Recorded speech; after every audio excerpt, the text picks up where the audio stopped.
కూటమి ప్రభుత్వం అధికారంలోకి వచ్చి ఏడాది పూర్తి చేసుకున్న సందర్భంగా ప్రథమ వార్షికోత్సవాన్ని ఘనంగా నిర్వహిస్తున్నట్లు కాకినాడ రూరల్ ఎమ్మెల్యే పంతనానాజీ తెలిపారు. కాకినాడ రూరల్ మండలం తిమ్మాపురం గ్రామంలో జనసేన పార్టీ అధ్యక్షులు మాదారపు తాతాజీ ఆధ్వర్యంలో కూటమి ప్రథమ వార్షికోత్సవ వేడుకలు ఘనంగా నిర్వహించారు. వార్షికోత్సవాన్ని పురస్కరించుకుని మహిళలకు ముగ్గుల పోటీలు నిర్వహించారు. కార్యక్రమంలో కాకినాడ రూరల్ ఎమ్మెల్యే పంతనానాజీ పాల్గొని మహిళలు వేసిన ముగ్గులను పరిశీలించారు. కార్యక్రమంలో పాల్గొన్న ఎమ్మెల్యే పంతనానాజీని గ్రామ జనసేన నాయకులు సాల్వా కప్పి ఘనంగా సత్కరించారు. ఈ సందర్భంగా ఎమ్మెల్యే పంతనానాజీ మాట్లాడుతూ కూటమి ప్రభుత్వం అధికారంలోకి వచ్చిన తర్వాత గ్రామాల్లో సీసీ రోడ్లు, డ్రైన్లు నిర్మించి ప్రజల త్రాగునీటి సమస్యను పరిష్కరించడం జరిగిందన్నారు. ఈ కార్యక్రమంలో జనసేన పార్టీ నాయకులు, కార్యకర్తలు పాల్గొన్నారు. మేము 1వ తారీఖునే ధాన్యం అమ్ముకున్న రైతుకి ఇచ్చి వెన్నుపోటు పొడిచామా? ఏం పెట్టి వెన్నుపోటు పొడిచామా? సిగ్గు లేకుండా సన్నాసిల్లా కలెక్టర్ ఆఫీసుల దగ్గర నుంచి మాట్లాడుతూ ఉన్నారే. మాట్లాడేటప్పుడు కూడా కొంచెం సిగ్గుపడాలని చెప్పి మనం చేసిన పనులు, మనం చేసిన వ్యవహారాలు చేసుకోవాలి. ఇవాళ హౌసింగ్ ఇద్దాం అనుకుంటే డాక్యుమెంట్లు కనపడకుండా చేసేసారు. ఏ హౌసింగ్ ఎవరికి ఇవ్వాలో అర్థం అవ్వట్లేదు, ఎక్కడ ఏ భూమి ఎవరి పేరు మీద ఉందో అర్థం అవ్వట్లేదు. ఆఫీస్ డాక్యుమెంట్లు ఎంబుక్లు పట్టుకు పారిపోయింది.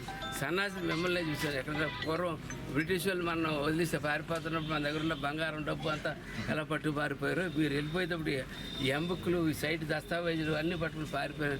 సన్నాసులు మిమ్మల్ని చూస్తాను. ఒక్కొక్కరిని ఏరి లోపలేయడం మటుకు జరుగుతుంది.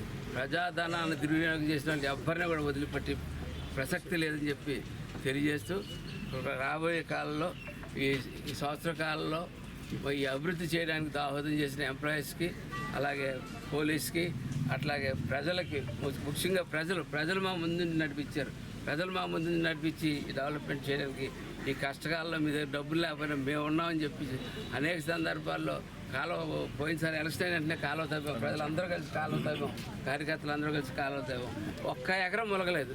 1 ఎకరం మొలగకుండా మేము చేసాం. అలాగే 1 ఎకరం కూడా తడకుండా కూడా పరిగెట్టుకుని చేసాం. అలాగే పంట పెరిగిందంటే ఊరికే పెరిగిపోదు.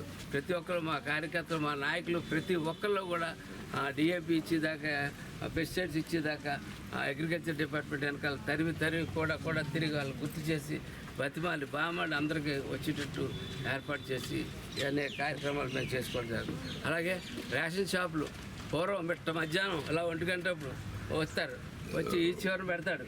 తీసుకున్నట్టు వెంటనే వెళ్ళిపోతాడు. 2 గంటలు ఉంటాడు, వెళ్ళిపోతాడు.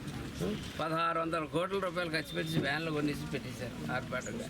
ఈవేళ అవి తీసి 15 రోజులు, ఆదివారం వచ్చినా సరే, పండ్ల దినం వచ్చినా సరే, పబ్బదిన వచ్చినా సరే, ప్రతిరోజు ఓపెన్ చేసి ఉంటుంది. పొద్దున 8 గంటల నుంచి మధ్యాహ్నం 12 గంటల వరకు, సాయంత్రం 4 గంటల నుంచి రాత్రి 8 గంటలకి మీరు కూలి పనికి వెళ్ళొచ్చి స్నానం చేసి 2 ముద్దలు తిని వచ్చి పట్టుకెళ్ళడానికి రేషన్ తీసుకునే నీ జేబులో డబ్బులు ఉన్న రోజే నువ్వు తీసుకునే అవకాశం ఇవాళ పవన్ కళ్యాణ్ గారు, మనోహర్ గారు, చంద్రబాబు నాయుడు గారు ఇవాళ కలెక్ట్ చేశారు.